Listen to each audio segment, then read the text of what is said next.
Okay, I hope guys you are able to see my screen, right? Yeah. Okay, Yes. let me start with recording.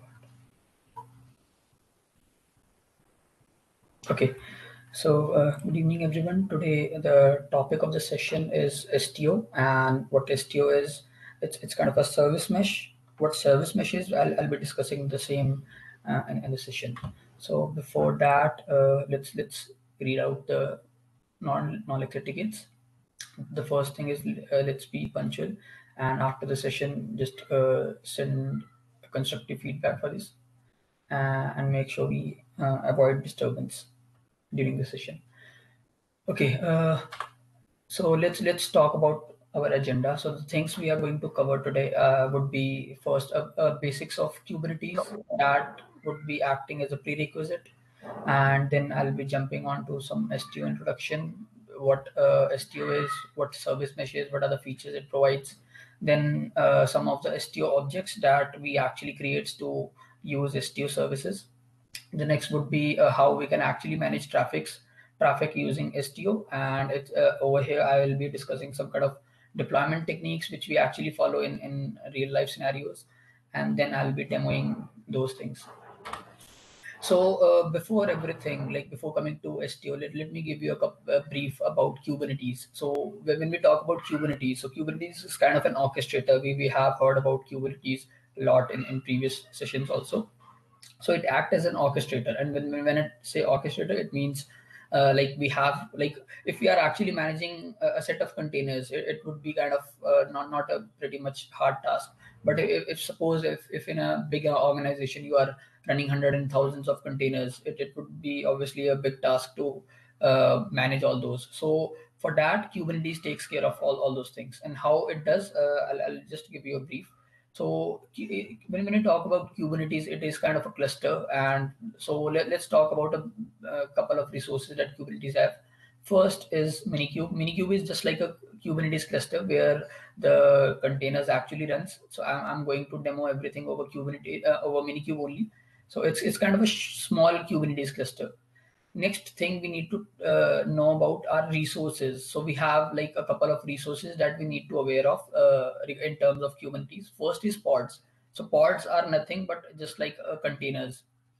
So over here, if you see that I have created a deployment, and over there they are actually creating pods, and over there you can see these small boxes. So these are the containers. So a pod can even have multiple containers, or it can have a single container. So a pod is something that is a wrapper over a container. Next are namespaces. Namespaces is something that you basically use to isolate deployments, or you can say deployments are basically the services, but which you are actually creating. So suppose you are deploying an Nginx service, or you are like creating a database service. So for those, you will actually create a deployment which will underlyingly create a pod for you, and those pod will nothing but the containers only.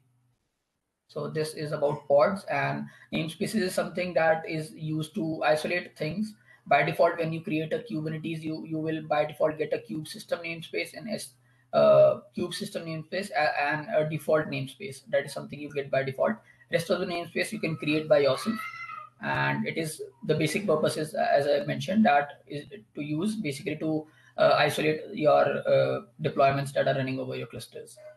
The next is services. So the purpose of services is to basically expose your application. So what I mean by expose is, like suppose I have two applications, one is deployment A and the other one is deployment B, and my deployment A needs to talk to deployment B. How we usually used to talk using like if we talk to over the network, if we want to talk to some other service, obviously we will use IP addresses. But in terms of containers, the basic prerequisite is like when a container stops and when it get recreated, the IP address gets changed. So obviously we cannot use IP addresses in terms of that. So what we leverage is a service. So what services do, they actually kind of act as a load balancer for all the pods of a particular service. And like if we are actually doing a deployment of pod A, and like we have a deployment A and we have deployment B, and suppose deployment A wants to talk to deployment B, or you can say if this application wants to talk to this application, how communication will go. Communication will go from pod to the service of this application, like deployment A to service A, and then service A will talk to service B. This is how this is some kind of internal service discovery which is taken care by Kubernetes, and then those service B will talk to again the pods of deployment B. So that's how the communication takes place. So this is about services. Next are custom resources. So all these resources which I mentioned, like deployment services, these are the resources that Kubernetes provides by default. But we can also create such resources by ourselves also. Like we can, instead of creating a deployment, we can create our own resources. Those are known as custom resources. And the last thing which we need to know is our labels. So labels are basically the identifiers that are used in Kubernetes. And when I say identifiers, it means basically like how like if these like if these pods are running, so how service know that which pods needs to be load balanced by me. So that is actually being taken care by the service labels. So what labels are, I'll show you in the manifest part also. But labels are something which is basically used to identify something. Like the service will basically identify the deployment pods using with the concept of labels. Same goes for this one. So this service will able to detect the pods of deployment B only using the labels, concept of labels. So these are the things regarding Kubernetes. So any question till here? And any doubt in any of the resources? If not, then we can go ahead. In namespaces. Yeah. What is the question regarding namespaces? What are the namespaces that you Okay, I was saying namespaces are basically to isolate things. Like suppose if you are, it's just like we have section. Like if you talk about an organization also, so we have separate departments. So it's just like in a Kubernetes terms, we actually isolate applications. Like suppose if we want to use a single Kubernetes cluster for multiple environments, like I want my develop environment as well as my QA environment to be available on the same cluster. What I can do is I can create two namespaces, one by the name development and the other by the name QA, and we can deploy services in each of the namespaces. What this will help, it will basically isolate those applications within the namespaces. So whatever things I'll deploy here will remain over this namespace. What I will deploy over the other namespace will remain in the other namespace. And if we want to make the interaction, or you can say communication, possible, we can even do that also. That is again possible. But then the main purpose is to isolate applications within a particular namespace. That is how that is the concept of namespaces. So it basically isolates applications. Okay, That is the only purpose of namespaces. Is that clear? Sir, one more question. What is pods? Because some confusion I feel. Okay. Development B pods. Okay, so what happens is we actually when we actually trying to deploy a particular application, we create a deployment, and deployment underlyingly create a pod for us. Even at the demo time, I'll show you that when I will create a deployment, it will create a pod, and pod is nothing. It's just a container. When I say container, like calling container in terms of Kubernetes is pod. So pod is something which actually used to run containers, and it could be a single container, it could be a multiple containers. But a pod can be, you can say a pod is equivalent to a container. Okay, sir. So means pod provide a redundancy to the container, you say, no? Pod provides what? Sorry, pod. Yeah, redundancy. Yeah, it's kind of a wrapper over a container. Pod is kind of a wrapper over container. Okay, so means it will properly monitor 24/7 from pod to the container. You can say that, like, yeah. Yes. Okay. Next, we will talk about, since the concept of Kubernetes are clear, let's discuss what STO is and why are we going to discuss about STO. So STO is basically, it's a service mesh. And what's the purpose of having a service mesh is basically it's kind of act as a communication system between the software components of a distributed system. So what this means is like, suppose you have multiple applications deployed.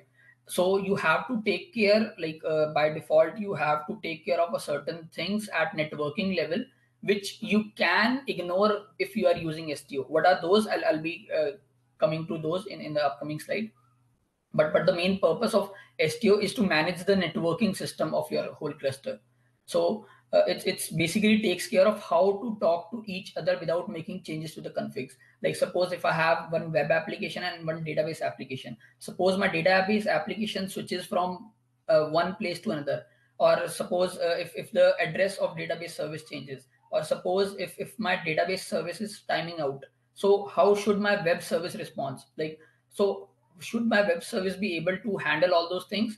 Obviously yes, but should a developer be taking care of those things? Obviously not, because the role of the developer should be only adding the code of web that the web service needs to take care of, and not the dependency part. So those are the things like at network, like what will happen if the database service is unavailable?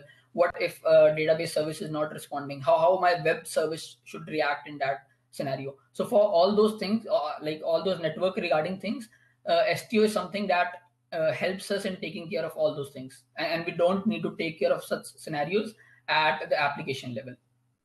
How we used to do it, I'll come to that in the upcoming slides. Also, we can call it as an architecture pattern that applies to the distributed system. It's kind of an architecture pattern at network level. Other thing is that it's an open source project by Google, IBM, and Lyft, and the best part of STO is that it is optimal for Kubernetes. Like we can deploy it over Kubernetes also. Okay, coming to the next part. So what will happen if we don't have STO in Kubernetes? So by default, how my service will interact, like suppose if as an example, I have three services. One is a web service, other one is an API, and the other one is a database. And suppose if they are trying to communicate to each other. So by default, as I mentioned that we have services in Kubernetes. So by default, services will interact. Like as I mentioned, a deployment will basically talk to service, and the service will do a service discovery from service A to service B, and then service B will basically send the rest of the traffic to the nodes that it's load balancing to. So that is the default behavior of Kubernetes. But here we are actually ignoring a couple of things. What are those things? These are these four things that I have mentioned here. First, the address of the database. Like suppose how will I tell the address of the database to the other application? Obviously, I need to pass something in the config map or something like that.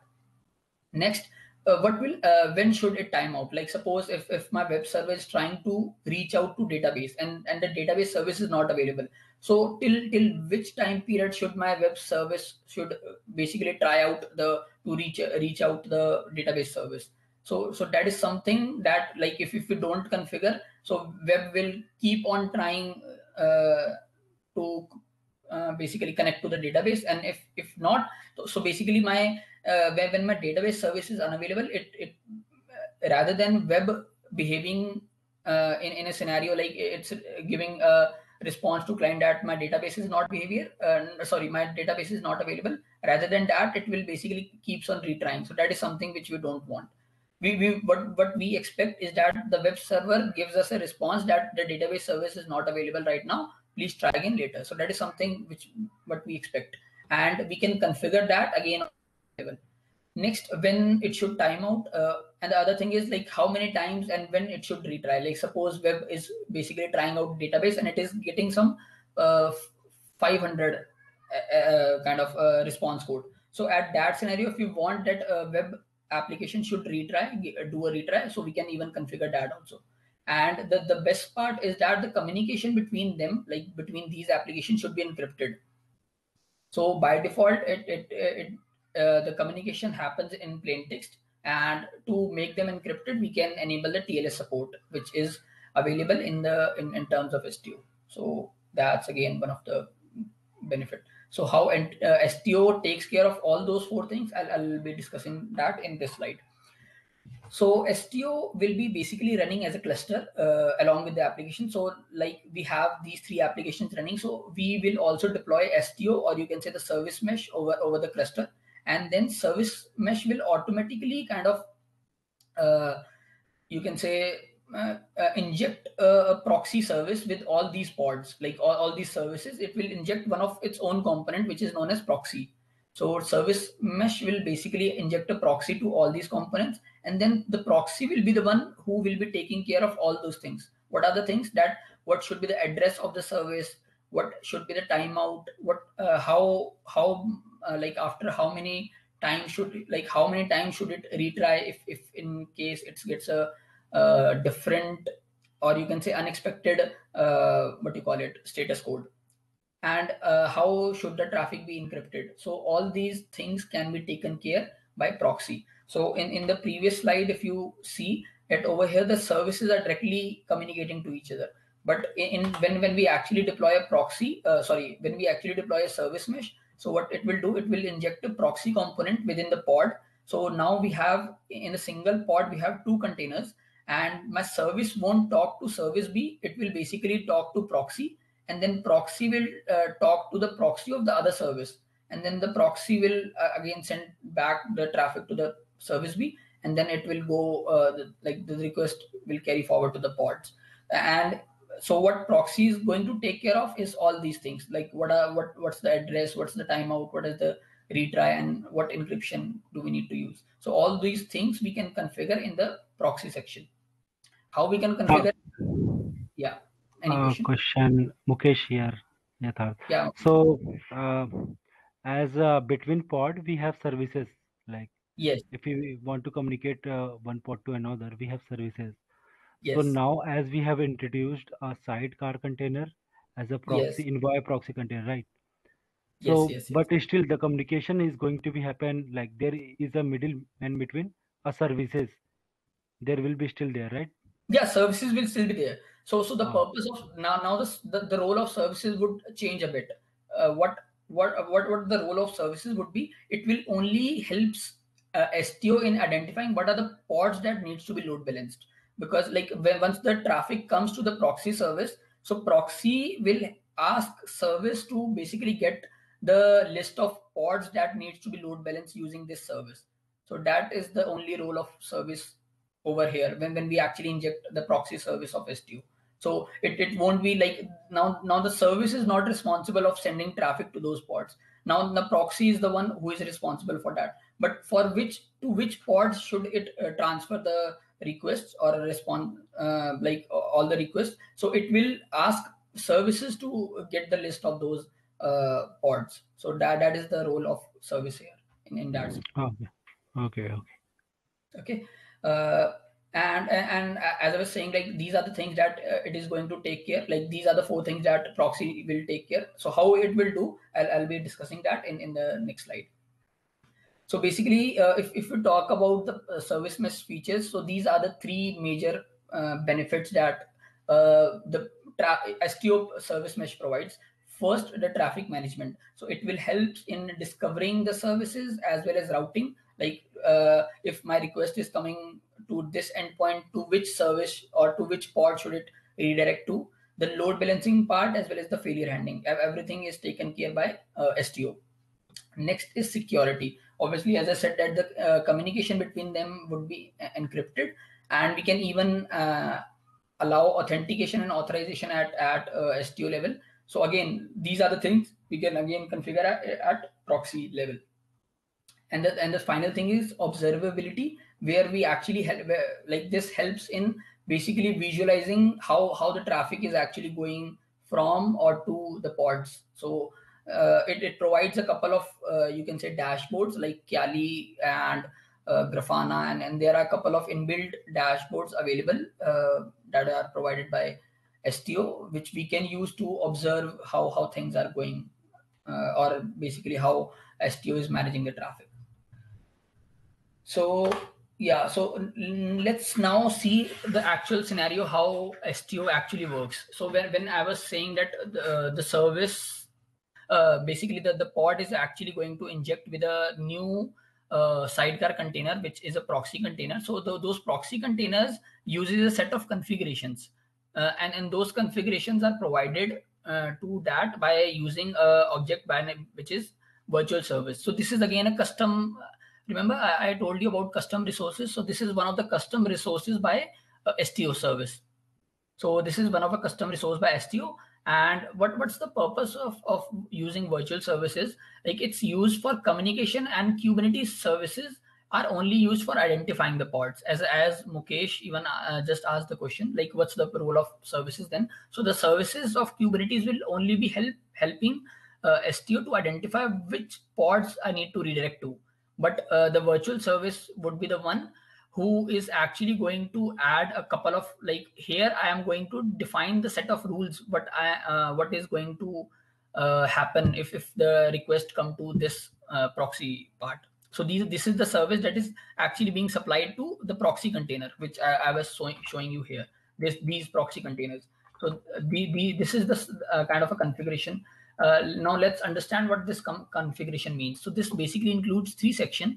First is the hosts, second is the route, and the third is destination. So host tells you that if the request comes to any of the host, like I'll mention the host here. Host could be like the domain name.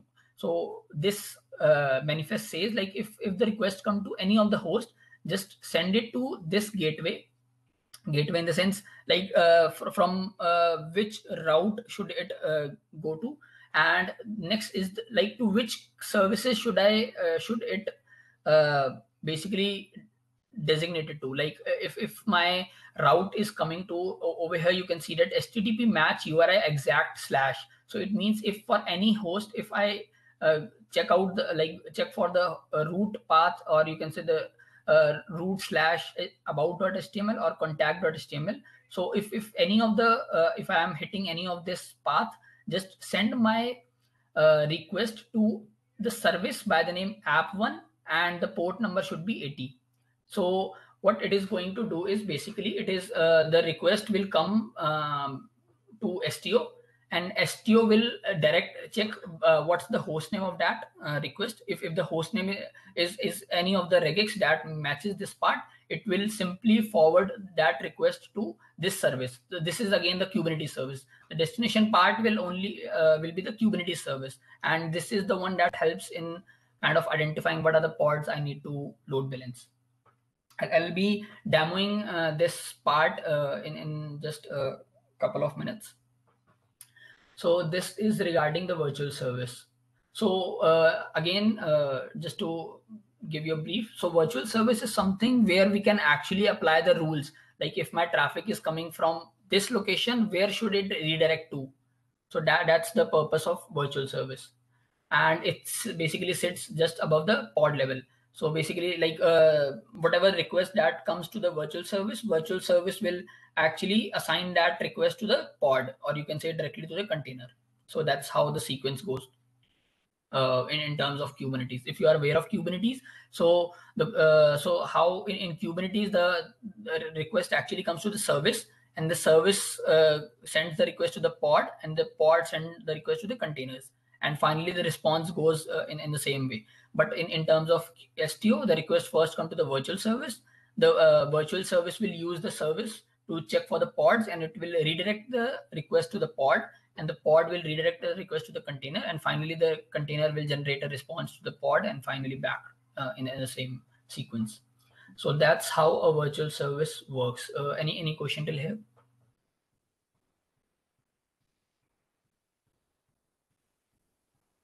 Okay, if not, then we can move ahead. By the way, are you able to understand this YAML manifest? If not, I can like re-explain this part. Let me know if you are able to understand what this is. So this is, let me go to this one. This is the host part, like which URL you can say, like if I talk about google.com, so google.com/images or google.com/gmail, google.com/drive. So all those are the URI paths. So I have mentioned that for any of the URL, if I am hitting root path or about.html path or contact.html path, just redirect my request to the pods which are being managed by a service by the name app1. So this is what this manifest means. I'll be also demoing this same part in a couple of minutes. Next, what are the other benefits of using a virtual service? What are the other use cases it helps? So first is a service communication, which I already told you. Like suppose if I have a product-based service, if I had a detailed service, so the STO virtual service helps in getting the request from this to forwarding that request from product page to some details API, and it can manage to do all those things for multiple services also. I'm taking 2 services only as an example. The next thing it can helps us is traffic shaping. Traffic shaping is basically like suppose if I want, like if my request is coming to STO, so it should be able to kind of shape that shape the traffic. What do I mean by shaping? It means like if I want that 80% of my requests should go to version 1 and 20% of my requests should go to version 2. So this is again something that is possible. So how when I would like require such kind of scenario, like when I'm actually trying to roll out a new version of a current application, and if I want to test that out with the kind of, you can say, beta users. So what I can do is I can deploy both the versions of the application, and I can basically, anyone saying something?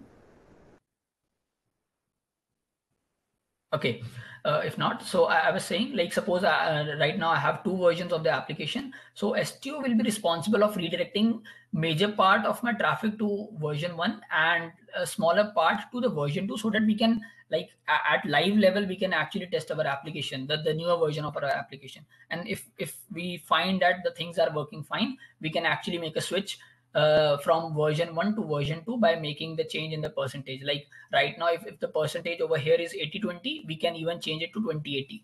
So this is something again which is configurable at virtual service level. How we can do it, I'll also explain that part also in the demo part. Next would be the timeout. So timeout is like suppose if product page is trying to talk to detail service, and this is something which is not available at the moment. So it will basically, we can configure a timeout section where it will basically check, okay, I need to wait for 5 seconds, and if till 5 seconds I'm not able to get the response from details API, I'll just send out an error page. So that is something again we can configure at STO level. And the last is the retry, request retries. Like suppose if I am requesting details API, and instead of not found, I'm getting some different code, like suppose server is busy or something like that. So I can do a retry, and I can tell STO like how many times should I do a retry for a particular request. So this is again something that is configurable at virtual service level in STO. So this is a pretty amazing part which STO does for us. So this is about one of the component, which is virtual service in STO. Any questions still here? Okay, I believe no. Coming to the Sir, yeah. excuse me. Sir वो जो sir आपने अभी just discuss किया, अलग-अलग types हैं एक service के में। Sorry, can you direct come product की again? डिटेल की है। जो ये आपने टाइप्स बताए हैं 4 टाइप्स जो आप बता रहे हो, ये अलग-अलग type No. These are not the application के types. लिए जो सर्विस के लिए होते हैं। Okay. Okay. Actually, Hitesh, these are basically the features that a virtual service provides, or you can say the functionality that it does. It basically provides the functionality of service communication. Like it helps us in kind of allowing 2 services to interact with each other. It helps in basically redirecting our traffic to multiple versions of a same application. That's the another feature. The third is in case if the service is not available, it basically helps us in getting the timeout for that. And the fourth one is like in case the response I'm getting is not the one that I was expecting, like if I'm not getting a 200 response, then I can configure STO to basically do a retry in that scenario. Like suppose if I'm knocking a service, hey, are you there? Hey, are you there? So if that service is responding, no, right now I'm busy. So what I can do is I can do a retry after 5 seconds. Okay, now are you free? Now are you free? Like that. And if the service is free, it can basically give a 200 response to them afterwards. So that is something again which we can configure at STO level. So this is are the features that a virtual service provides to us. I hope this is clear now. Okay, I understand. Yeah. Coming to the next component, which is destination rule. So what destination rules is, like suppose if I have a particular service, which I already showed you, but if I am deploying multiple versions of an application, so what it will help in, it will basically divide my application into two different destinations, and one of them you can say will be pointed. One of them, one service will be pointed to it will basically select the application on the basis of labels, like version 1.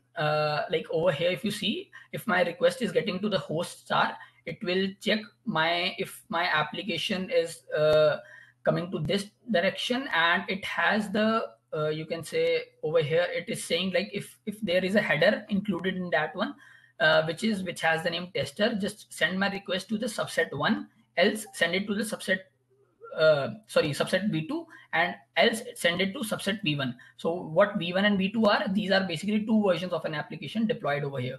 Like over here you can see my application has two versions, v1 and v2. So this is the destination rule, which basically helps us in telling that what are the various versions or destinations that are present for a single application. I'll show you that also in the demo part.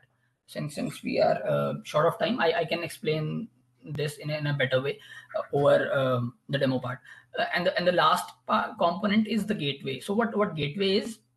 Gateway is basically you can say the component that sits at the root level. You can say it sits at the entry point of my cluster. So whatever the request that is coming out from the outside of the cluster, it basically helps in redirecting those requests to my applications. How this works, I'll show you in the demo part.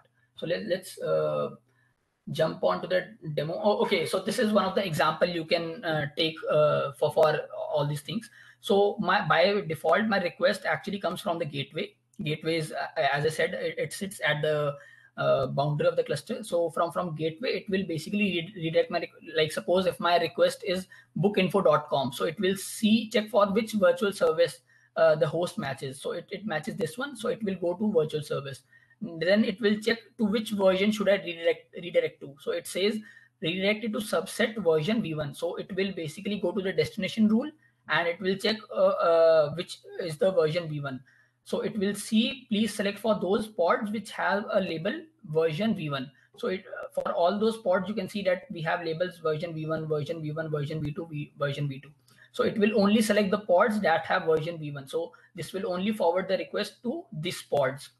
Same for the other host version like test.bookinfo.com. So it will forward the request to destination rule, this one, and it should forward to only those pods which has a label version equals to v2, which are these two. So this is how the workflow goes like. I'll be demoing this part. So the last part is how we can actually use STO to manage the traffic. So we have two kind of deployment strategies which we can manage using STO. First is the blue-green deployment, where what we can do is we can either have all or nothing. Like either we can it's kind of a switch which either forward all our requests to the first version 1 service, or if we just turn on the switch, it will start sending the request to the version 2 of the application and stop sending it to version 1. And the other one is canary. Canary is what I mentioned earlier, that my major percentage of traffic would go to version 1 and a lesser amount to version 2, so that we can test it live with the live users over here, and we can simply just basically side by side, if when we see that the version 2 is working fine, we can simply just start increasing the traffic percentage over this version 2, and side by side start decreasing the traffic over version 1. So by the time that this traffic can reach up to like 100% up to version 2 and 0% to version 1. So that's how you can actually migrate between different deployment versions. So let's demo these things. So the first demo I'll be doing would be a user specific version. So suppose I have two versions of an application. What it will do, my request come to the STO. Yeah. Sir एक बार आप last slide दोबारा समझा देंगे, उसमें मतलब थोड़ा confusion सा हो रहा था, मतलब समझ में नहीं आया, वो बहुत ज्यादा फ्लो में चला गया वो. Okay. So basically, by the way, Shubham, were you the one who was asking this? Yes, sir. Okay, Shubham, both these things, the first one as well as the second one. So I can explain that part while doing the demo since we are short of time. So I can demo that part as well as explain you both of these things. Okay, So these are sir. basically Okay. deployment strategies, and what these do, I'll show you when I'll be demoing both this part. So Okay, sir.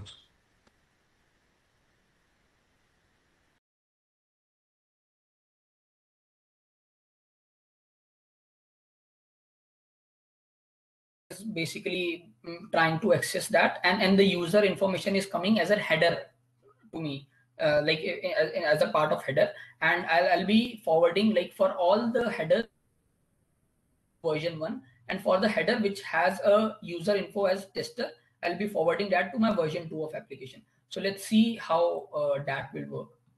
So over here, just a second. So this is my basic deployment, where I have in my application with the deployment 1, and this is my first version of the application, and this is the kind of the image I'm using.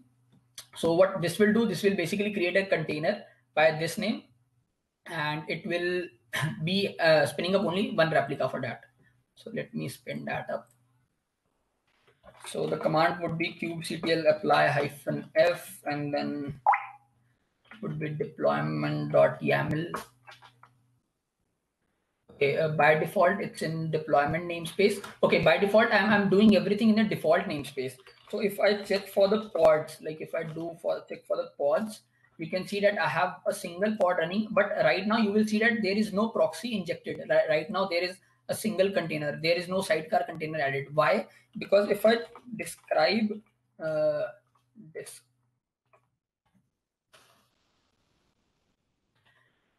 describe the namespace, default namespace, so you will see that I haven't added any of the labels. So what okay, so this is something I missed while defining in the PPT, that how STO knows that when to inject the what you can call it, the proxy. So for that, we need to attach a label to a specific namespace. Like we need to attach a label to the namespace, and all those pods that are running in that namespace will automatically inject a proxy. So let me show you. For I have another namespace which is by the name STO. So if I check for this one, you will see that I have a label attached over here, which is STO-injected is equal to enabled. So when I am running this one, you can see that over here, if I deploy any pod over here, you will see that the pod count won't be 1 on 1. I can show you that. So if I apply this deployment in the namespace STO, so now if I just do a kubectl get pod, so over here now you can see that I have one pod, like it would be coming up. So now you can see that I have 2 pods running and not a single pod. And what are those pods? Let's understand those things. So if I just do this one, so I can see that I have just a second, one container, kubectl get deployment 1. Okay, sorry, I need to either deployment, okay, describe the pod over here. So if I describe the pod over here, you will see that right now I have 2 containers over here. Under container section, you will see that I have my app container and I have STO proxy container. So we have 2 containers running side by side for my application under STO namespaces. So this is something I want to show you. So so this is something which I was telling you, that STO by default inject a proxy to the containers. So now since I have the version running over here, so right now I am currently running the version V1 of this application. Let me run the version V2 of the application also. So for that I have deployment 2.yaml. So after applying this, now if I go for kubectl get deploy, over here you will see that I have 2 deployments and both of them are having a single replicas.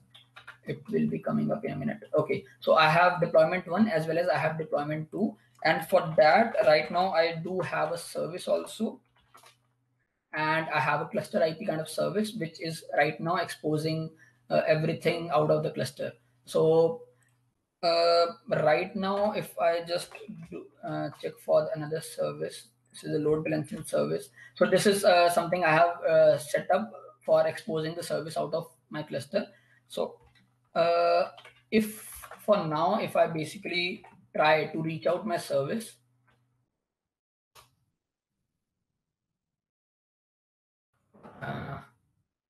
for now it won't work since it's kind of a cluster IP service, so it won't be exposing off the cluster right now.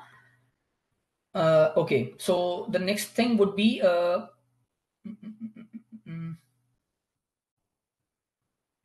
yeah, so the next thing would be since right now what I have done is I have 2 deployments running and a single service running over my cluster. But how I can expose that out? So for that, as well as a virtual service. So what virtual service is like, if I'm hitting any request to any host, it will send having any of these paths, it will send it to my app -service, and this is the exact service name which you can see over here, kubectl get service. So this is the service name, my app -service. So let's deploy that one, kubectl apply -f virtual service 1 and gateway.yaml. So let me apply both those things. Okay, I think I need to apply them one by one. This one worked. Now let me deploy virtual service 1 dot. So you can see that I have deployed the gateway as well as the virtual service. So now if I just check for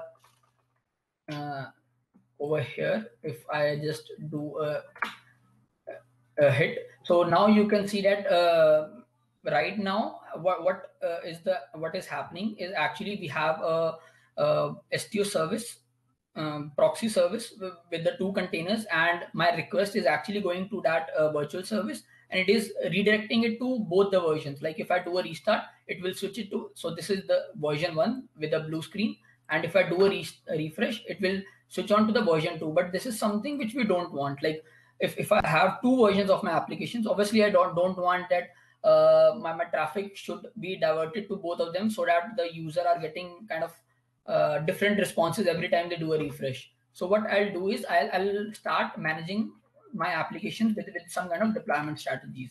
So the next thing I'll be doing would be what I'll be doing is I'll be setting up that this part, this one.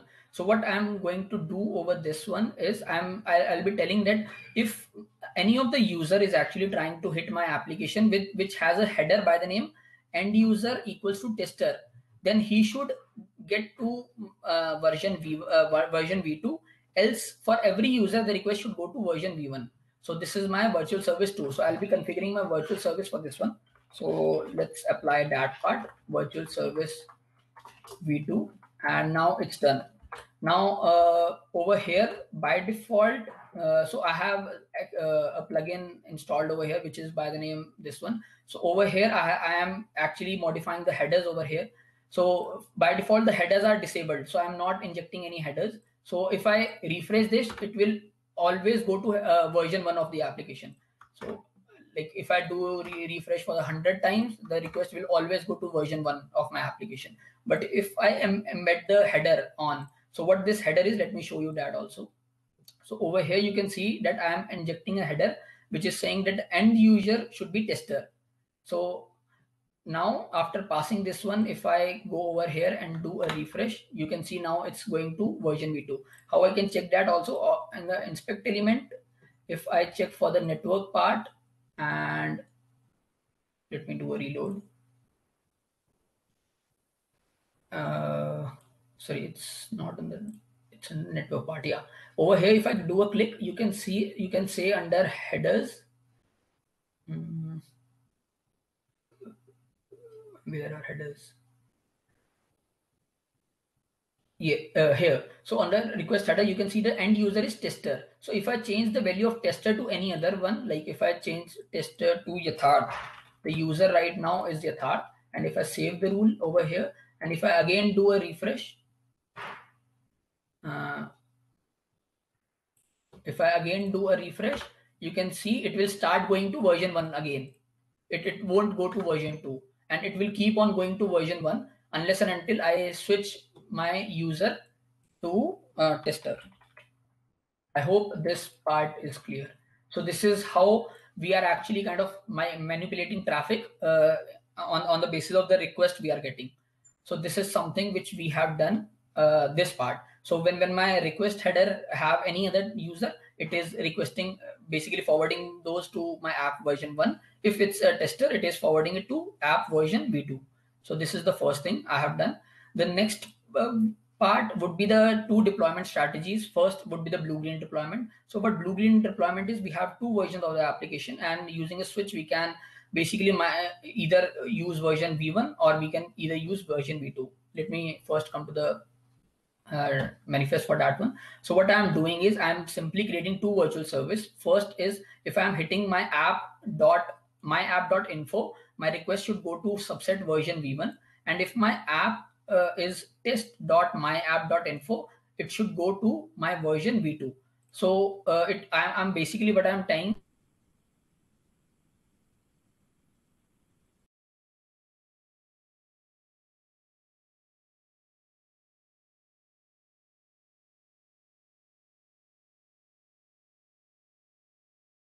Siddharth, we lost you. And this one also.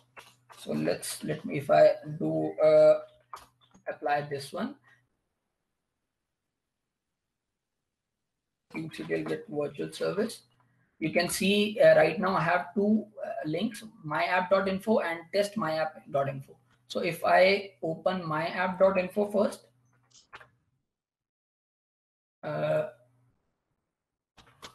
so over here you can see that it's going to my, just a minute, version 1, and it will keep on going to version 1 only, like how many times I do a refresh. But if I change my endpoint to test.myapp.info, so it will start going to version v2.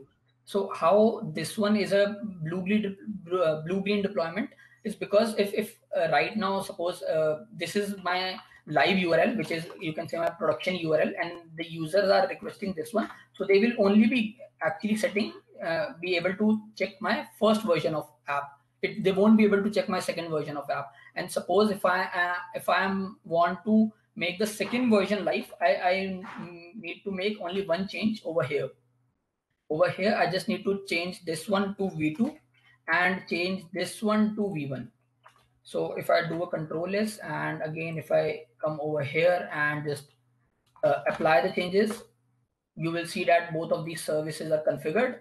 And if I run my same URL, now you can see that the production at production level, when users are actually trying to hit myapp.info, they are actually getting the traffic from version 2 of my application and not version 1. So this is how I have actually done a blue-green deployment for my application. The last part is basically how you can actually configure some amount of traffic to go to version 1 and some amount of traffic to version 2. So over here, the only thing I have configured is, like, for the same endpoint, I have configured the weight section. Like 80% of the traffic should go to this one and 20% of the weight should go to this one. So let me simply apply this one for now for a quick demo for this one. So over here now you will see I have, like, for the same amount of this, so my 80% of the request would go to version 1, and my my 20%, like if I am going to hit 5 times, so out of that 4 would be version 1 and only 1 would be version 2. So you can see again version 1, again version 1, again now version 2. So that's how you can actually do a live testing with the actual users. So what this will helps us, like for every user that I'm getting a request from, we can actually test our version 1, which is actually live, and version 2 also, by making that version available to a small amount of users. So that is something how we can actually test, and this is kind of what a canary deployment is. And if I want to straight away kind of migrate to this version, what I can simply do is I can put the weight of this one to 100, and put this one weight as 0. Just save it and just apply it, and we are good with that. After applying this, if I again go a Maya, so you will, sorry, yeah, now you will, every time I do a refresh, you will, okay, why it is being load balanced? Because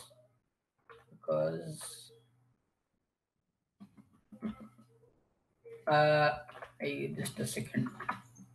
It shouldn't be load balancing, I think, because I have one of the because this I have this rule configured. I think because of this one, it's also redirecting my request to this one also. But for now, you can see that my request percentage I can configure over here, and it will be kind of, you can say, forwarding my request to that service only, to which I have provided the weight to. So that is how my canary deployment works. So yeah, this is all about the blue-green deployment as well as for the canary deployment. So blue-green deployment is either you can completely make a switch from version 1 to version 2. Either version 1 will run or version 2 will run. Both won't run simultaneously. And in the canary deployment, you have both the versions running, out of which some traffic is going to my one version, and some amount of traffic would be going to another version. So that is about canary deployment.